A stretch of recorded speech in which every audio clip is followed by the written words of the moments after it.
IPL ఇవాళ first match SRH versus Lucknow. ముందుగా 2 teams గురించి చూసుకుంటే ఇప్పటికే ఐపీఎల్‌లో ఎస్ఆర్హెచ్ 2 మ్యాచెస్ ఆడింది. దాంట్లో ఒకటి ఓడిపోయింది, ఒకటి గెలిచింది. లక్నో ఒకటి మాత్రమే ఆడింది. ఆ మ్యాచ్ ఓడిపోయింది.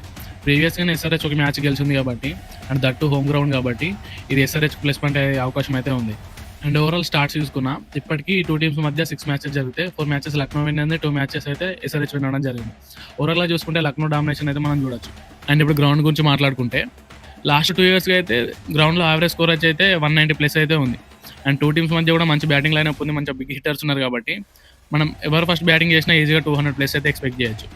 అండ్ ఈ మ్యాచ్‌లో టాస్ అయితే కీలకంగానే ఉంది. ఎందుకంటే లాస్ట్ 10 మ్యాచెస్‌గా చూసుకుంటే ఇక్కడ 60% అయితే చేజింగ్ చేసిన టీం అయితే విన్ అవ్వడం జరిగింది. సో ముందుగా టాస్ గెలిచిన టీం అయితే చేజింగ్ తీసుకుంటుందని నేను అనుకుంటున్నా. మరి మీరు చెప్పండి, ఈ మ్యాచ్‌లో ఎస్ఆర్హెచ్ 300 స్కోర్ చేస్తదా? అండ్ ఏ టీం విన్ అవుతుంది అనుకుంటున్నారు? జెన్యూన్‌గా కింద కామెంట్ చేయండి.